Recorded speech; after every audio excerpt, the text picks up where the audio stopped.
이 미련한 범피자. 그러니까 남편한테 쫓겨나지. 얼른 사라장! 살을 애는 듯한 12월의 칼바람이 불어오던 날이었습니다.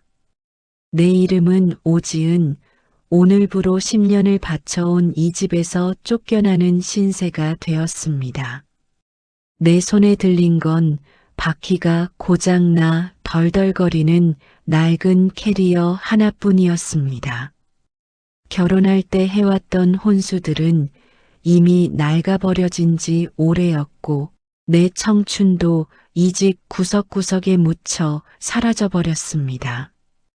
현관문 앞에 서서 떨리는 손으로 마지막으로 도어락을 바라보았습니다. 이제 다시는 누를 수 없는 우리 집 비밀번호. 그때 등 뒤에서 남편 민호의 차가운 목소리가 비수처럼 날아와 꽂혔습니다. 야, 뭐해? 안 가고. 궁상 떨지 말고 빨리 꺼져. 미영이 오기로 했으니까 마주치기 싫으면 얼른 가라고. 위자료? 웃기지 마. 내가 어머니 병원비로 까먹은 생활비가 얼만데. 오히려 내가 청구 안 한 걸 다행으로 알아. 민호는 담배 연기를 내 얼굴에 뿜으며 비릿하게 웃었습니다. 한때는 평생을 약속했던 남자였지만 사업이 조금 잘 풀리고 젊은 여자가 생기자 그는 악마로 변했습니다. 나는 입술을 꽉 깨물며 차오르는 눈물을 삼켰습니다. 돈도 집도 다 필요 없었습니다. 하지만 발길이 떨어지지 않는 이유는 단 하나, 방 안에 홀로 남겨질 어머니, 말순 여사님 때문이었습니다. 치매 판정을 받으신 지 벌써 5년, 내 손길 없이는 물 한 모금도 제대로 못 드시는 분이었습니다. 여보, 아니, 민호 씨, 부탁 하나만 할게. 제발 들어줘. 어머니 약은 꼭 제때 챙겨드려야 해. 식사하시고 30분 뒤에 드셔야 해. 안 그러면 속 뒤집혀서 밤새 토하셔. 그리고 어머니 주무실 때 불 다 끄면 무서워하시니까 수면등 꼭 켜드리고 기저귀는 꼭 2시간에 한 번씩. 아, 시끄러. 듣기 싫어. 내가 알아서 한다고. 요양원 알아보는 중이니까. 쓸데없는 걱정 말고 내 앞가림이나 해. 진짜 지긋지긋하다, 지긋지긋해. 빨리 안 꺼져? 요양원이라는 말에 내 가슴이 덜컥 내려앉았습니다.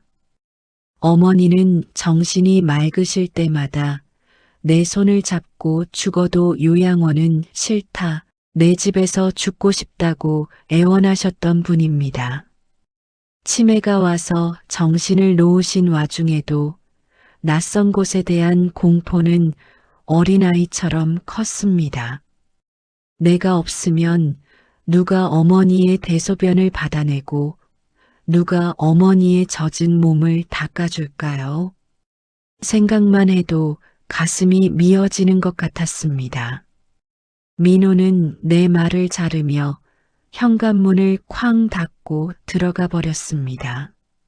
매정한 소리와 함께 닫힌 문 앞에 덩그러니 남겨진 나는 솟구치는 설움에 주저앉아 소리 죽여 울었습니다. 10년 세월이 이렇게 허무하게 끝나는구나 싶었습니다. 어머니, 죄송해요. 제가 부족해서 끝까지 지켜드리지 못해서 정말 죄송해요. 그때였습니다. 굳게 닫혔던 현관문이 덜컥거리더니 다시 벌컥 열렸습니다.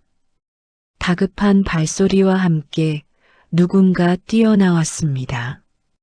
남편이 마음을 돌린 걸까 싶어 고개를 들었지만 튀어나온 건 남편이 아니었습니다.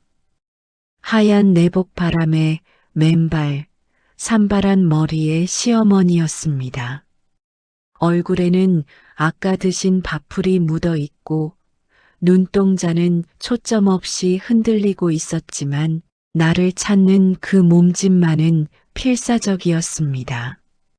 어머니는 차가운 시멘트 바닥에 맨발로 내려서며 두리번거렸습니다. 아가야, 어디가? 밥은 먹고 가야지. 밥도 안 먹고 어딜 가? 어머니의 목소리는 갈라져 있었습니다. 나는 놀라서 가방을 내팽개치고 어머니에게 달려갔습니다.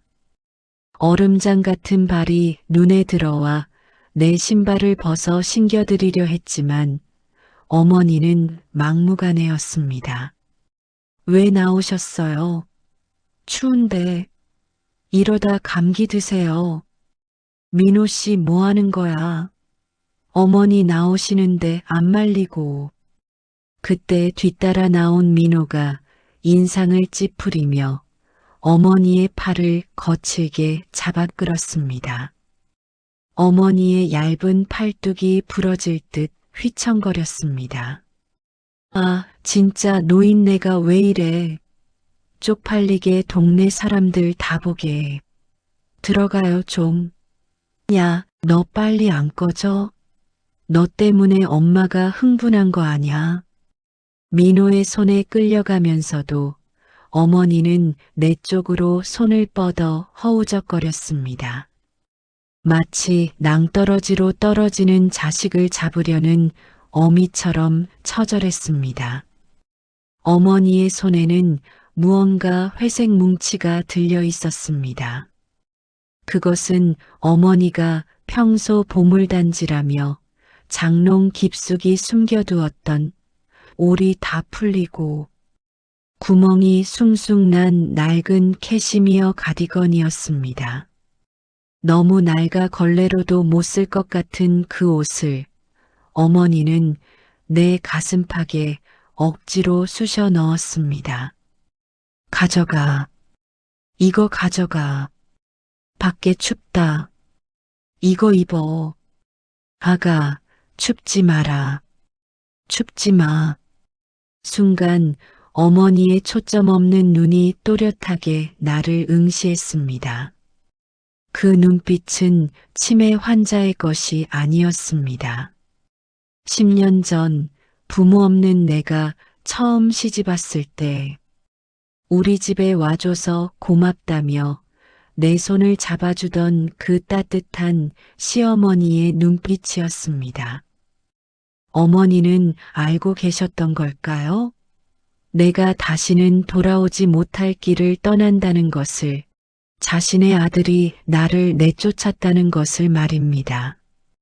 이거, 아가 너 해라. 내 냄새 난다고 버리지 말고. 꼭 내가 입어. 아범 몰래. 너만 입어.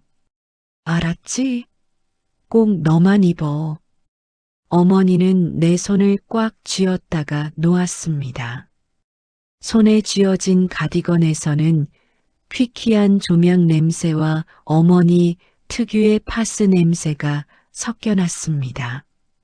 남들이 보면 쓰레기라고 코를 막을 그 냄새가 나에게는 세상 어떤 향수보다도 그리운 어머니의 향기였습니다.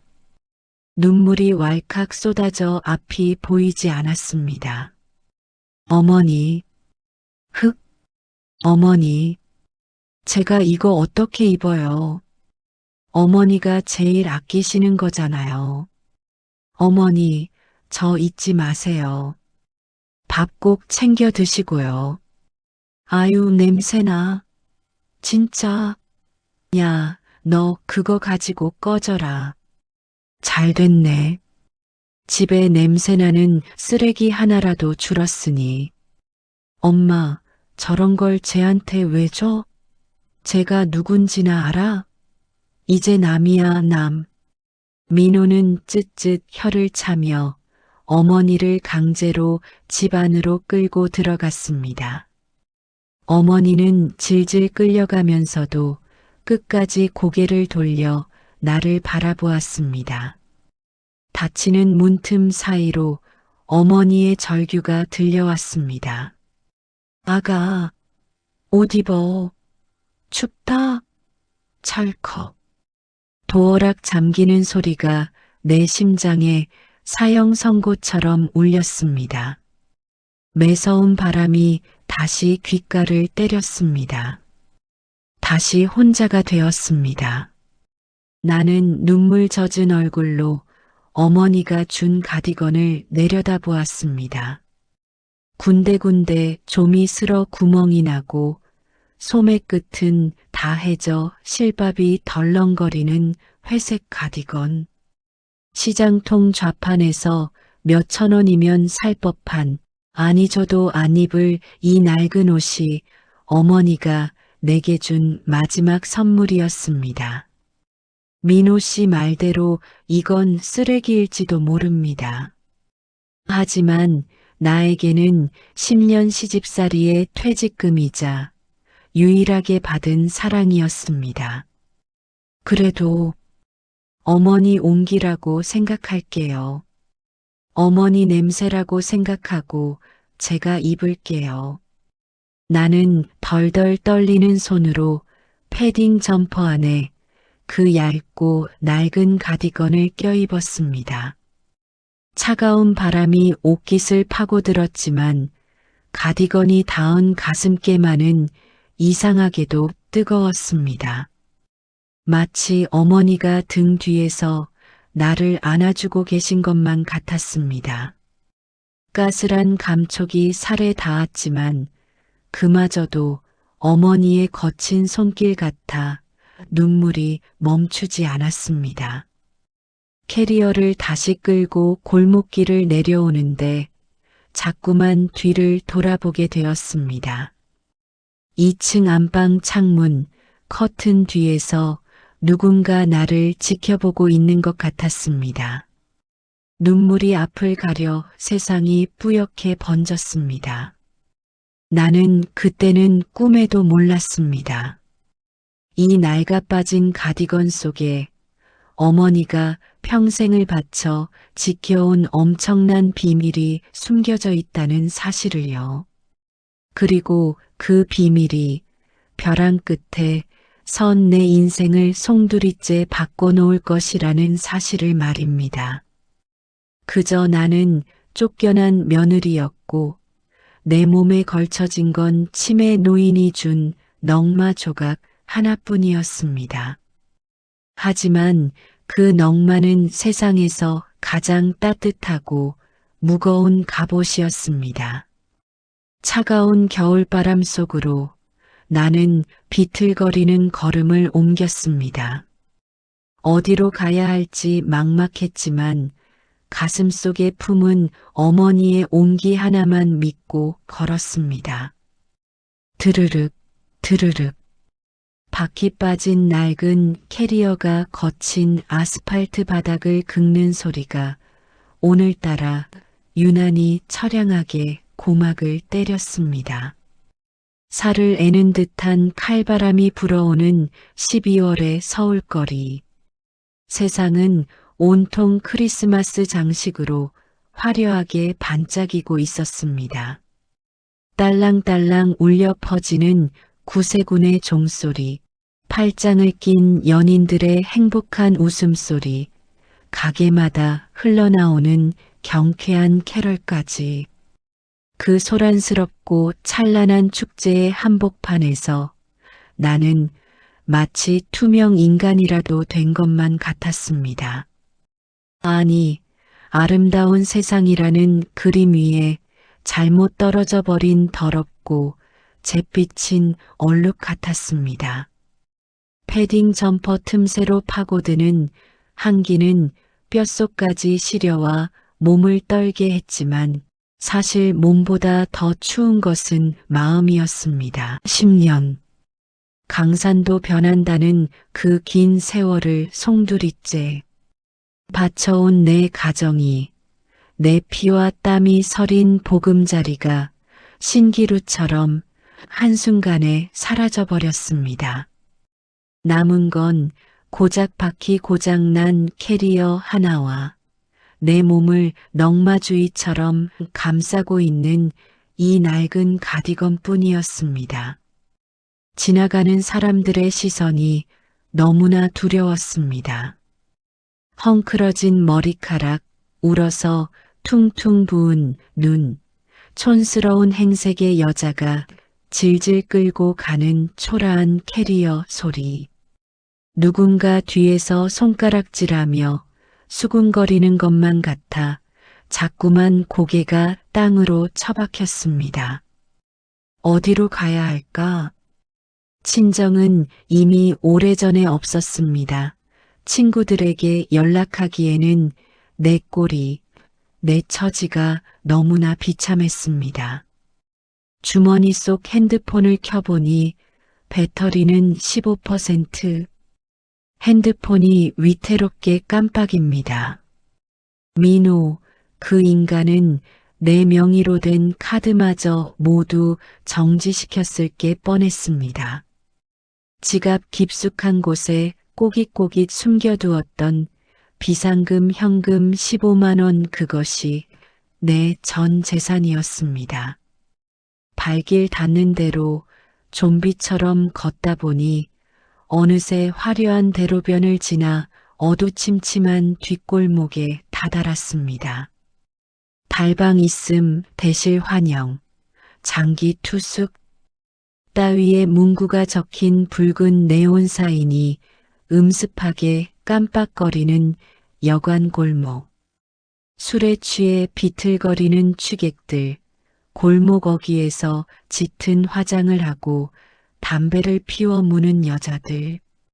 평소라면 무서워서 근처에도 가지 않았을 곳이었습니다. 하지만 지금 내게는 선택권 따위 없었습니다. 가장 낡고 그래서 가장 쌀 것 같은 허름한 여관 건물 안으로 도망치듯 들어갔습니다. 숙박. 얼마예요? 카운터에 앉아 꾸벅꾸벅 졸던 주인 할머니가 돋보기 너머로 나를 훑어보았습니다. 내 초라한 몰골을 위아래로 훑는 시선이 마치 벌레를 보는 듯 끈적하고 불쾌했습니다. 3만 원 현금이지? 돈을 건네고 받아든 열쇠에는 매직으로 대충 쓴 203호라는 숫자가 적혀 있었습니다. 삐걱거리는 나무 계단을 올라 녹슨 열쇠로 문을 열자 곰팡이 냄새와 싸구려 방향제 냄새가 뒤섞인 역겨운 공기가 훅 끼쳐왔습니다. 방은 관 하나가 겨우 들어갈 만큼 비좁고 숨막히는 곳이었습니다. 누렇게 변색되어 뜯어진 벽지, 스프링이 튀어나올 것 같은 매트리스, 그리고 윙윙거리는 소음을 내는 낡은 소형 냉장고 하나. 나는 신발을 벗을 힘조차 없어 캐리어를 현관에 아무렇게나 밀어넣고 침대 모서리에 주저앉았습니다. 정막이 찾아오자 억눌러 왔던 현실의 무게가 거대한 해일처럼 덮쳐왔습니다. 이제 어떡하지? 어머니는 밥은 드셨을까? 민호 그 인간이 기저귀는 갈아드렸을까? 이 추운 날 쫓겨난 주제에 당장 내일 먹을 밥값을 걱정해야 할 처지에 바보같이 또 시어머니 걱정부터 하고 있었습니다. 눈물이 왈칵 쏟아졌습니다. 소리내어 울 힘도 없었습니다. 그저 뜨거운 액체가 볼을 타고 하염없이 흘러내려 바닥을 적셨습니다. 답답함에 입고 있던 두꺼운 패딩 점퍼를 벗어 던졌습니다. 거울 속에 비친 내 모습은 처참하기 그지없었습니다. 헝클어진 머리카락, 핏기 하나 없는 창백한 얼굴. 그리고 그 위에 걸쳐진 낡아 빠진 회색 가디건. 민호가 쓰레기라고 불렀던, 냄새난다고 코를 막았던 그 옷이었습니다. 어깨 부분은 좀이 슬어 구멍이 숭숭 나 있고 소매 끝은 다 해져서 실밥이 너덜거리는 볼품없는 옷. 하지만 이상하게도 이 옷을 보고 있으니 요동치던 마음이 차분해졌습니다. 나는 홀린 듯이 거울 앞으로 다가가 가디건을 어루만졌습니다. 거칠고 까슬까슬한 촉감 싸구려 캐시미어 혼방. 하지만 그 섬유 사이사이에는 어머니 특유의 냄새가 깊게 배어 있었습니다. 무릎이 아플 때마다 바르시던 알싸한 물파스 냄새, 그리고 오래된 장롱 속에서 나는 은은한 나프탈렌 냄새. 남들에게는 악취일지 몰라도 나에게는 지난 10년의 고단함을 위로해 주던 어머니의 채취였습니다. 아가, 춥지 마라. 꼭 너만 입어. 어머니의 마지막 목소리가 귓가에 맴돌았습니다. 치매에 걸려 아들의 얼굴조차 못 알아보시던 분이 왜 이 낡은 옷을 그토록 필사적으로 내게 주려 하셨을까? 단순히 추운 날씨에 며느리가 걱정되어서? 아니면 당신이 가장 아끼던 물건을 마지막 유품처럼 남기고 싶으셨던 걸까? 나는 가디건의 단추를 하나하나 정성스레 채웠습니다. 옷이 몸에 밀착되자 마치 어머니가 등 뒤에서 나를 꼭 껴안아주는 것만 같았습니다. 괜찮다, 아가. 다 괜찮다. 그 따스한 온기에 잔뜩 곤두섰던 긴장이 풀리며 급격한 졸음이 쏟아졌습니다. 침대에 몸을 뉘었습니다. 낯선 천장의 얼룩이 마치 괴물처럼 내려다보고 있었습니다.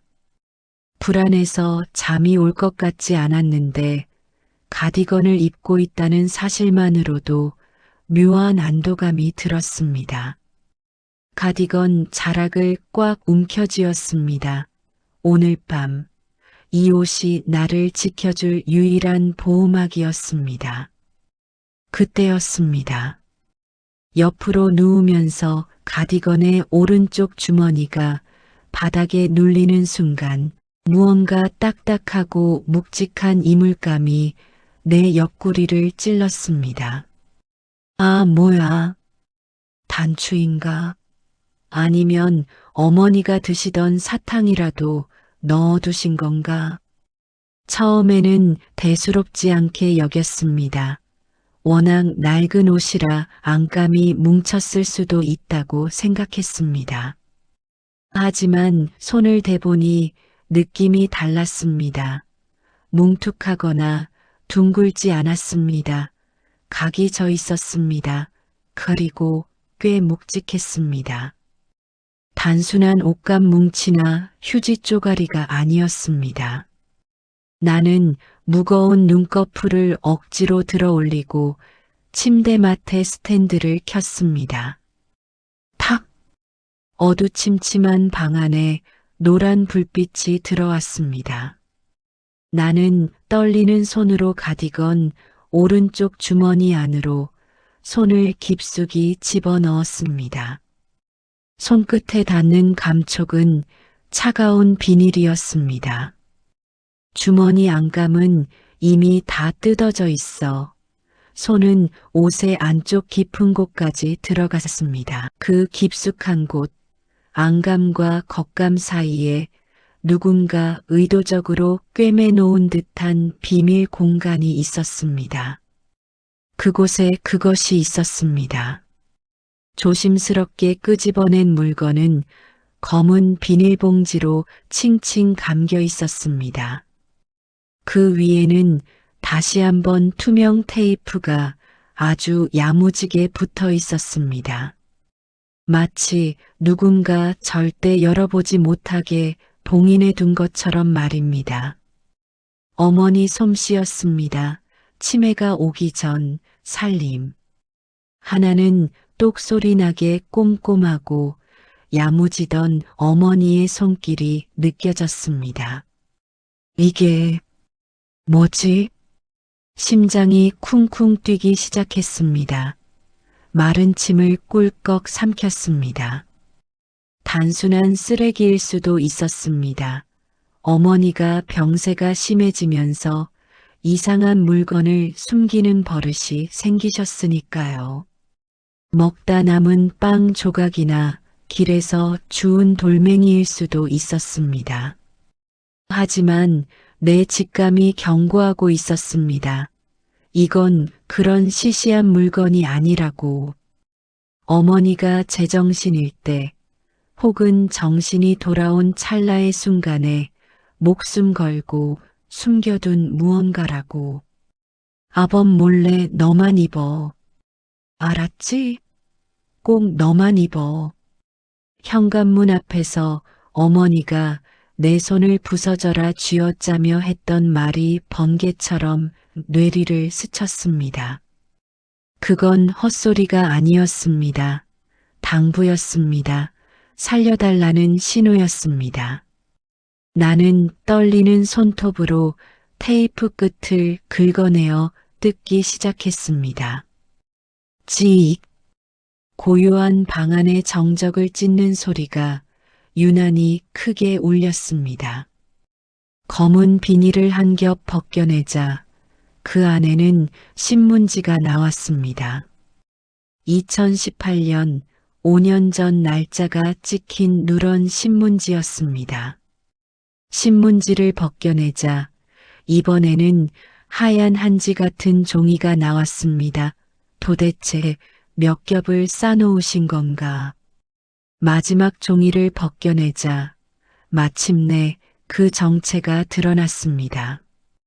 그것은 낡고 손때 묻은 붉은색 벨벳으로 된 작은 수첩이었습니다. 그리고 수첩 틈새에는 묵직한 통장 하나와 겉면에 유언장이라고 적힌 누런 봉투가 끼워져 있었습니다. 숨이 턱 막혔습니다. 이건 어머니가 평생을 써오신 가계부 겸 일기장이었습니다. 민호가 그토록 찾으려고 집안을 다 뒤집어 엎었지만 끝내 찾지 못했던 어머니의 비밀 금고나 다름없는 물건. 왜 이것이 이 낡은 가디건 속에 들어있는 걸까?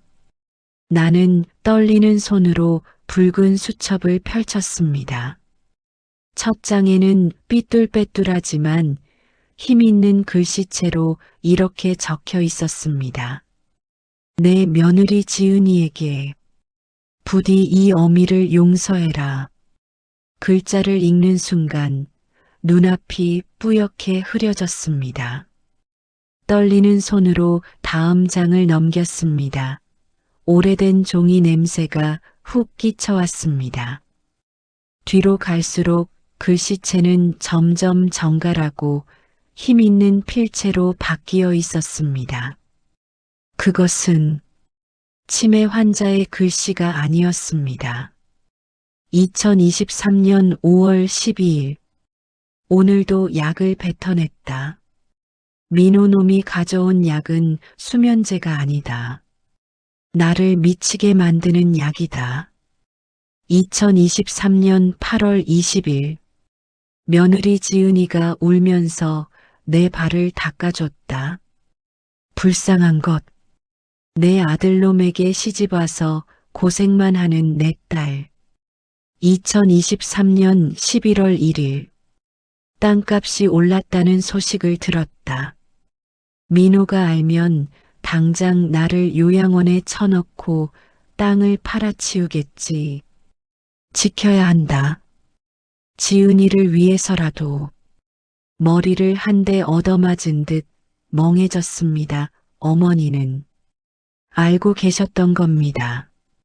치매는 연기였던 것입니다. 아니, 병세가 있긴 했지만 아들의 탐욕으로부터 재산을 지키기 위해 그리고 나를 지키기 위해 정신을 놓은 척 연기하며 지옥 같은 시간을 버티고 계셨던 것입니다. 민호가 어머니에게 먹이려 했던 정체불명의 약들, 요양원 타령, 그 모든 것이 어머니의 재산을 노린 계획적인 범죄였다는 사실에 온몸에 소름이 끼쳤습니다. 나는 수전증 걸린 사람처럼 덜덜 떨며 수첩 사이에 끼워진 통장을 펼쳤습니다. 오말순 이름 세 글자가 선명하게 찍힌 낡은 통장. 마지막 거래 내역을 확인하는 순간 내 눈을 의심했습니다. 잔액 100억, 1, 10, 100, 1000만, 억, 10억, 100억. 동그라미의 개수를 몇 번이나 다시 세어보았습니다. 100억 원.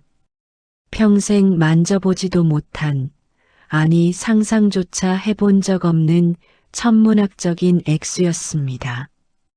이건 강남 알짜배기 땅을 소유했던 시아버지가 돌아가시며 남긴 유산이자 어머니가 평생을 악착같이 지켜온 피 같은 보상금이었습니다. 민호가 사업 자금 명목으로 그토록 찾아 헤매던 그 돈이 바로 이 낡아빠진 쓰레기 취급받던 가디건 주머니 속에 있었던 것입니다. 그리고 마지막으로 봉투를 열었습니다. 유언장이라는 글자가 적힌 서류에는 변호사의 공증, 도장이 붉고 선명하게 찍혀 있었습니다. 본인 오말수는 사후 혹은 심신상실의 상태가 될 시 모든 재산을 며느리 오지은에게 상속한다. 단 아들 박민호가 오지은과 이혼하거나 유기할 경우 박민호에게는 단 한 푼의 유산도 상속하지 않는다. 이 유언장은 며느리 오지은이 소지하는 즉시 효력이 발생한다. 다리에 힘이 풀려 바닥으로 주저앉았습니다. 가슴 깊은 곳에서 뜨거운 것이 울컥 치솟았습니다. 그것은 슬픔이 아니었습니다. 지난 10년 식모 취급을 받으며 무시당했던 세월 남편의 외도, 폭언, 그리고 비참하게 쫓겨나던 순간들이 주마등처럼 스쳐 지나갔습니다. 민호 씨, 당신은 끝났어. 입술을 깨물었습니다. 비릿한 피 맛이 났습니다. 민호는 나를 쓰레기처럼 버렸다고 생각했겠지만 사실은 제 손으로 100억짜리 복권을 내다 버린 셈이었습니다. 아니, 복권이 아니라 자신의 목숨줄을 끊어버린 것입니다. 나는 바닥에 흩어진 서류들을 다시 조심스럽게 챙겨 가디건 주머니 깊숙한 곳, 그 비밀 공간에 넣었습니다. 그리고 옷핀으로 입구를 단단히 봉했습니다. 이 낡은 가디건은 이제 더 이상 넝마가 아니었습니다. 나를 지켜줄 세상에서 가장 튼튼한 갑옷이자 민호를 심판할 날카로운 칼이었습니다. 거울을 보았습니다. 퉁퉁 부은 눈, 헝클어진 머리 여전히 초라한 여자가 서 있었습니다. 하지만 눈빛만은 달라져 있었습니다. 겁먹은 초식동물의 눈은 사라지고 먹잇감을 노리는 맹수의 눈이 그곳에 있었습니다. 나는 욕실로 들어가 찬물로 세수를 했습니다. 차가운 물이 얼굴을 때릴 때마다 정신이 번쩍 들었습니다. 더 이상 울지 않을 것입니다. 약해 빠진 오지은은 오늘 밤 이 낡은 여관방에서 죽었습니다. 100억의 유산과 어머니의 복수 이제 게임의 주도권은 내가 쥐고 있었습니다. 내일 아침이 밝으면 나는 이 낡은 가디건을 입고 당당하게 걸어 나갈 것입니다. 그리고 그들에게 지옥을 보여줄 것입니다. 다음 날 아침, 나는 가디건 위에 패딩을 걸치고 여관을 나섰습니다.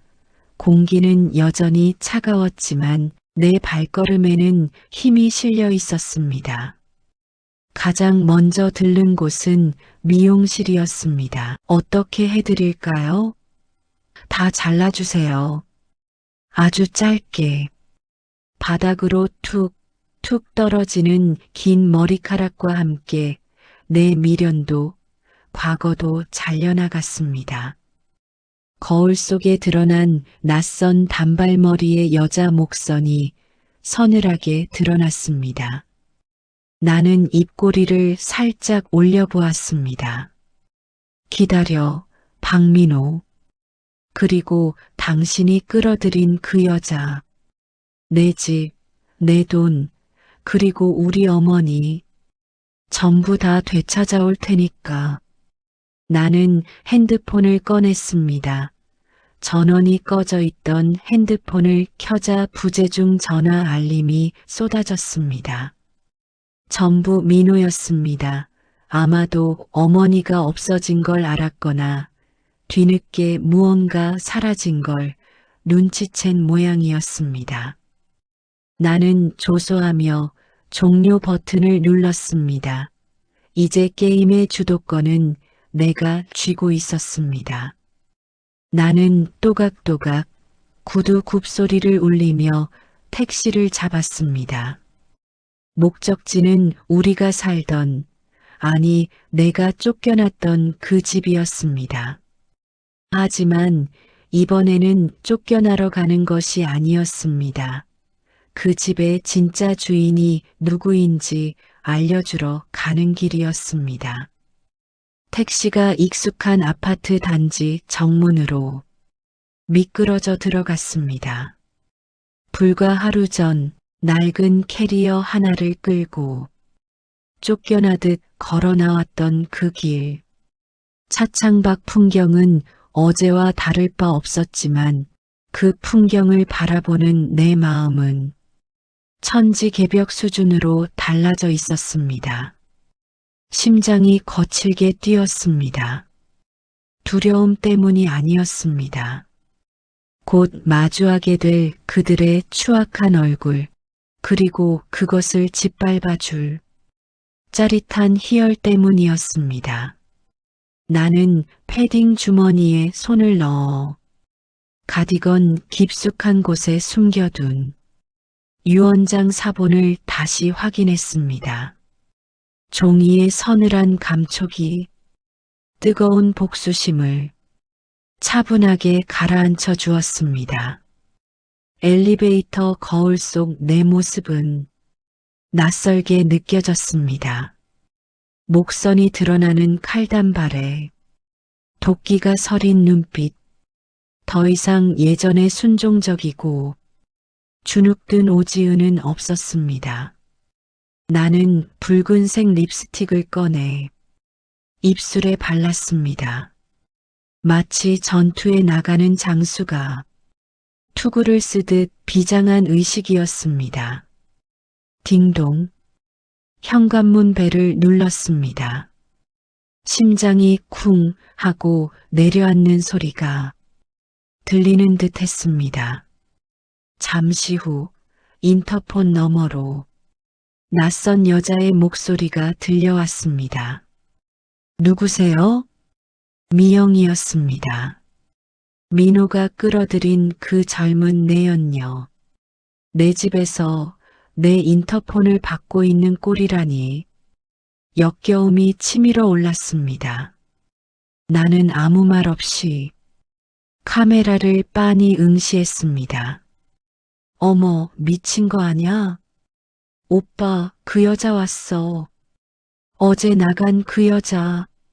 안에서 호들갑 떠는 소리가 들리더니 이내 쿵쿵거리는 발소리와 함께 현관문이 벌컥 열렸습니다.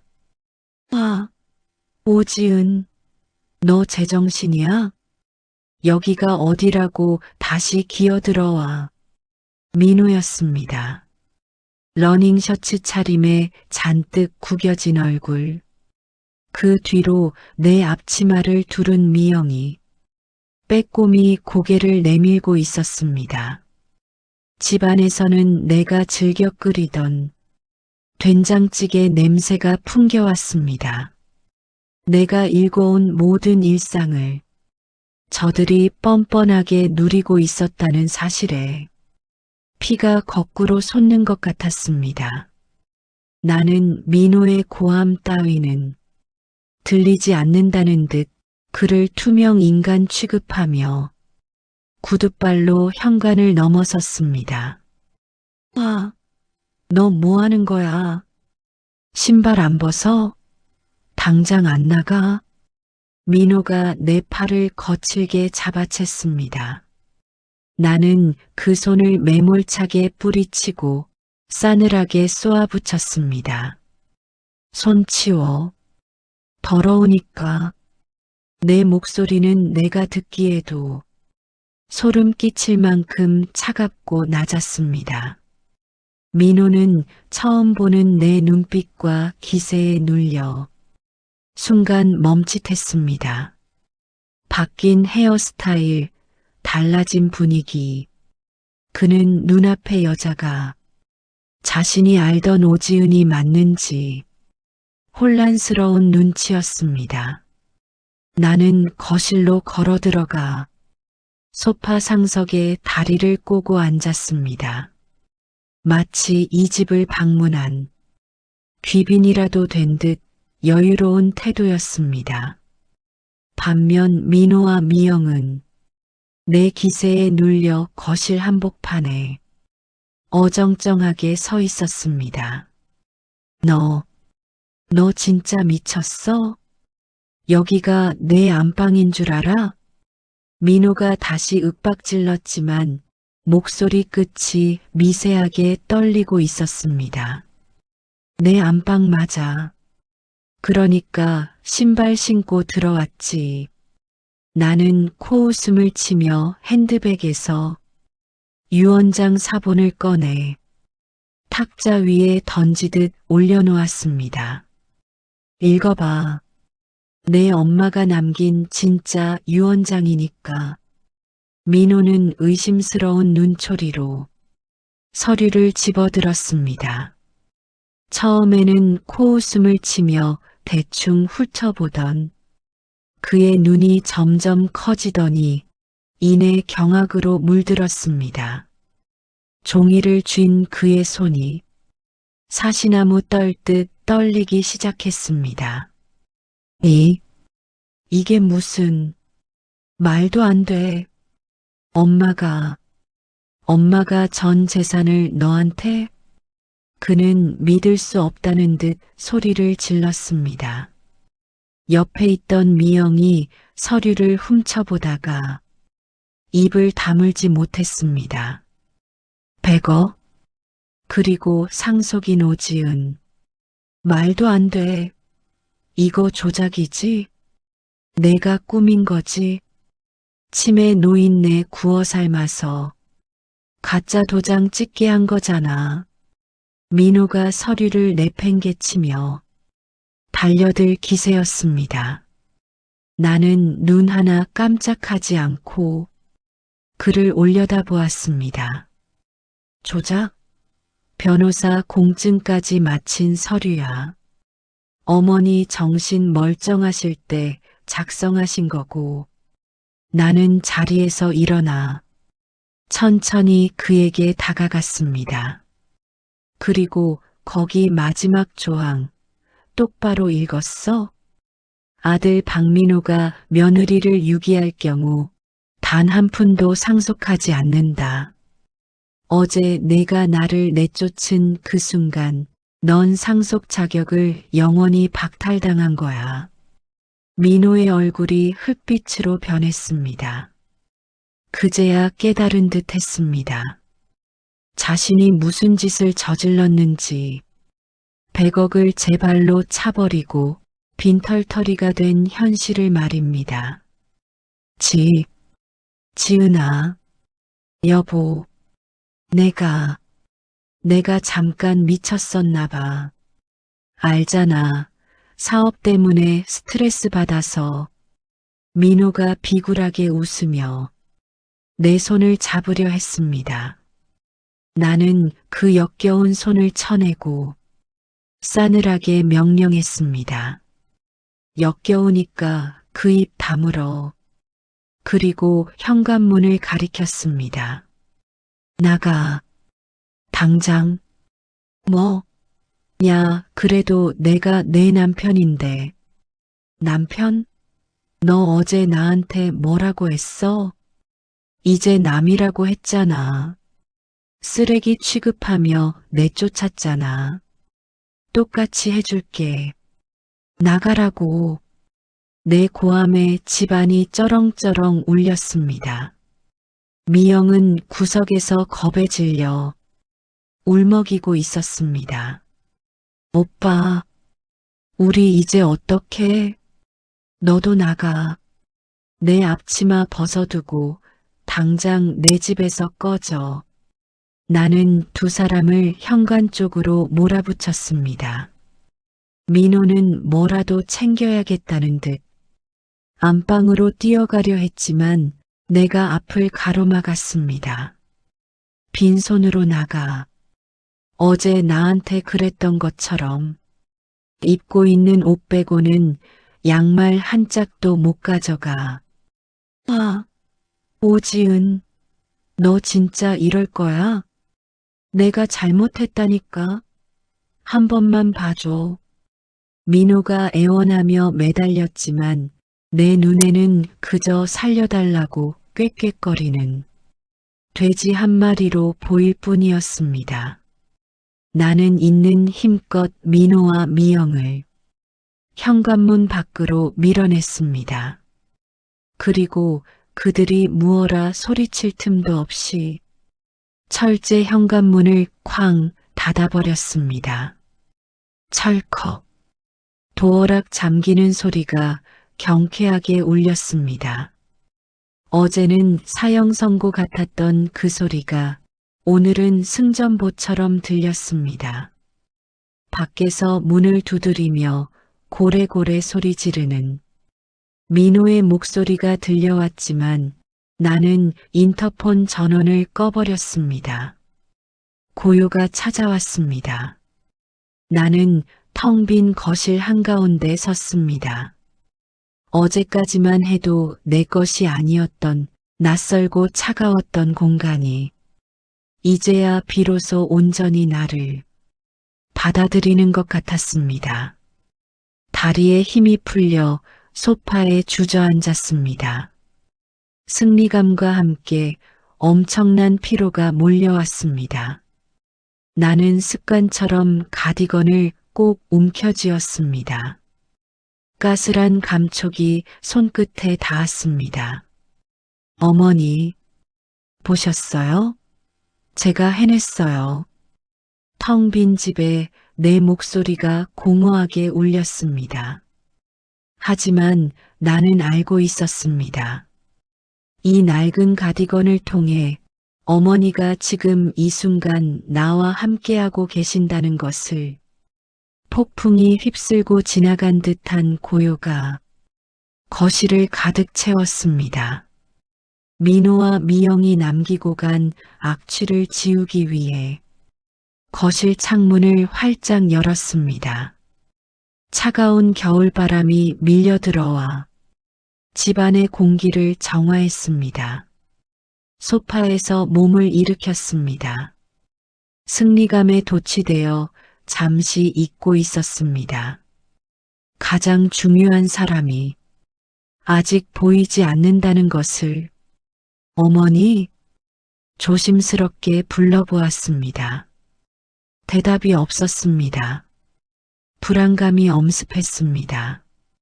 설마 민호가 나를 내쫓고 그 사이에 요양원으로 보내버린 걸까? 아니면 혹시 나는 안방 문을 벌컥 열었습니다.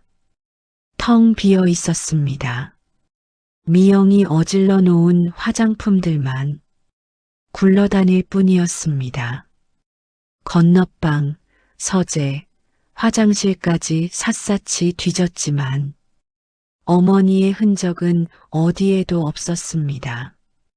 심장이 쿵쿵 뛰기 시작했습니다. 불길한 예감이 등줄기를 타고 흘렀습니다. 그때 주방 구석 다용도실 쪽에서 희미한 인기척이 들렸습니다. 신음 같기도 하고 짐승의 울음소리 같기도 한 소리.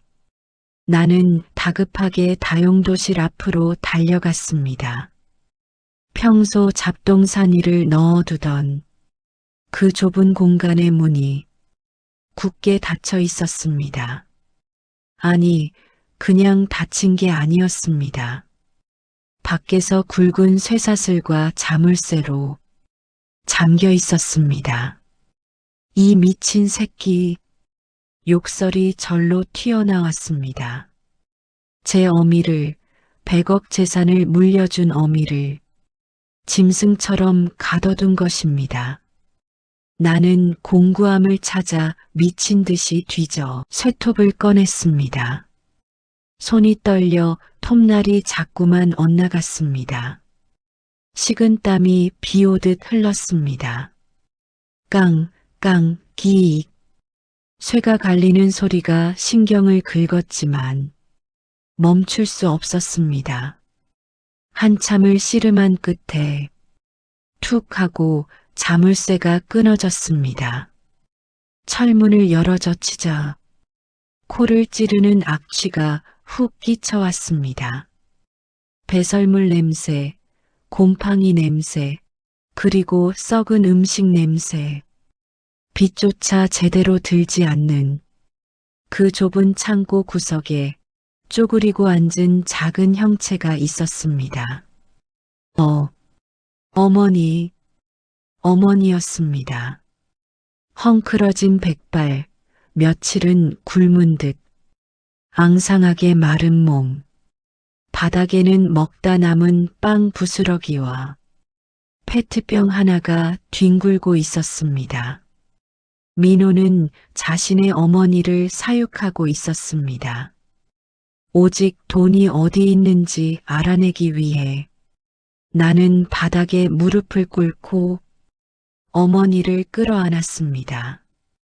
앙상한 갈비뼈가 가디건 너머로 느껴져 가슴이 미어지는 듯 했습니다. 어머니, 저 왔어요. 지은이 왔어요. 늦어서 죄송해요. 정말 죄송해요. 내 울부짖음에 초점 없이 흔들리던 어머니의 눈동자가 천천히 내게로 향했습니다. 어둠에 익숙해진 눈이 나를 알아보는 데는 시간이 걸렸습니다. 아가, 갈라진 목소리가 힘겹게 흘러나왔습니다. 어머니의 거친 손이 내 짧아진 머리카락을 더듬고 낯선 화장을 한 내 얼굴을 쓸어내렸습니다. 그러다 시선이 내 어깨에 걸쳐진 낡은 회색 가디건에 멈췄습니다. 순간 어머니의 눈에서 흐릿하던 막이 걷히고 총기가 돌아왔습니다. 입었구나. 우리 아가. 결국 입었구나. 어머니가 안도의 한숨을 내쉬며 내 품으로 무너져 내렸습니다. 치매에 걸린 척 정신을 놓은 척하며 아들의 학대를 견뎌온 긴장의 끈이 탁 끊어진 것입니다. 어머니, 저 다 봤어요. 수첩도 통장도. 왜 그러셨어요? 왜 혼자서 그 고통을 다 감당하셨어요? 무서웠다. 그놈이 나를 죽이고 돈을 가져갈까봐. 널 내쫓고 그 돈으로 딴 살림 차릴까봐. 내가 미친 척이라도 해야 널 지킬 수 있을 것 같았어. 어머니의 눈에서 뜨거운 눈물이 주르륵 흘러내려 내 뺨을 적셨습니다. 나는 어머니를 부축해 욕실로 향했습니다. 따뜻한 물을 틀어 욕조를 채웠습니다.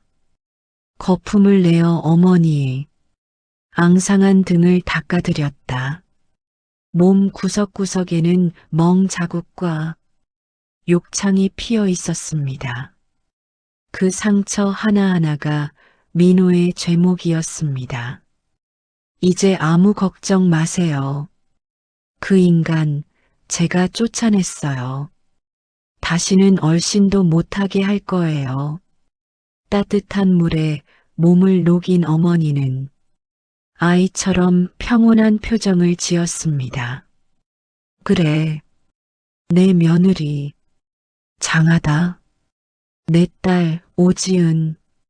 목욕을 마친 어머니에게 깨끗한 새 옷을 입혀드리고 안방 침대에 눕혀드렸습니다. 푹신한 침구의 감촉에 어머니는 금세 깊은 잠에 빠져들었습니다. 며칠 만에, 아니 몇 년 만에 누려보는 편안한 잠일 것입니다. 나는 잠든 어머니의 얼굴을 한참이나 들여다보았습니다. 주름진 얼굴이 세상 그 어떤 아기보다 평화로워 보였습니다. 나는 조용히 거실로 나왔습니다. 창밖에는 어느새 어둠이 내려앉아 있었습니다. 서울의 야경이 보석처럼 반짝이고 있었습니다. 어제 이 야경을 보며 죽고 싶을 만큼 비참했었습니다. 하지만 오늘은 달랐습니다. 나는 가디건 주머니에서 핸드폰을 꺼냈습니다. 변호사에게 전화를 걸었습니다. 네, 김 변호사님. 접니다. 네, 찾았습니다. 유언장 원본. 수화기 너머로 놀란 기색이 느껴졌습니다.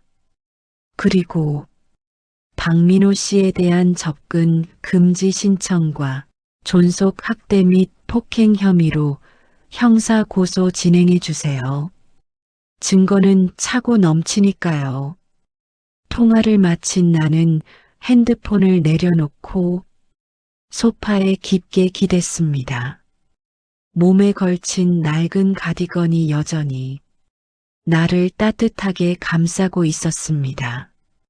100억이라는 돈보다 더 큰 유산은 피 한 방울 섞이지 않은 나를 친딸보다 더 아껴준 어머니의 마음이었습니다. 이제 시작이었습니다. 어머니와 나 두 여자의 진짜 인생은 바로 지금부터였습니다. 여러분, 오늘 우리의 이야기는 여기까지입니다. 우리는 종종 겉모습만 보고 진정한 가치를 놓치곤 합니다. 제가 입었던 그 낡고 구멍난 가디건처럼 말이죠. 하지만 남들이 쓰레기라 손가락질하던 그 남루한 옷 속에는 100억이라는 돈보다 더 값진 어머니의 목숨 건 사랑이 숨겨져 있었습니다. 지금 춥고 어두운 터널을 지나고 계신 분들이라면 부디 희망을 놓지 마세요. 인생의 반전은 가장 비참한 순간에 예고 없이 찾아옵니다. 지은 씨처럼 묵묵히 진심을 다해 살아가다 보면 여러분에게도 반드시 낡은 가디건 같은 눈부신 기적이 찾아올 것입니다. 투박하지만 따뜻했던 어머니의 손길이 그리워지는 오늘 내 곁을 지켜주는 소중한 사람에게 따뜻한 말 한마디 건네보시는 건 어떨까요? 오늘의 이야기가 감동적이셨다면 구독과 좋아요, 그리고 따뜻한 댓글 부탁드립니다. 여러분의 관심이 더 정의롭고 따뜻한 세상을 만듭니다. 감사합니다. 사랑합니다.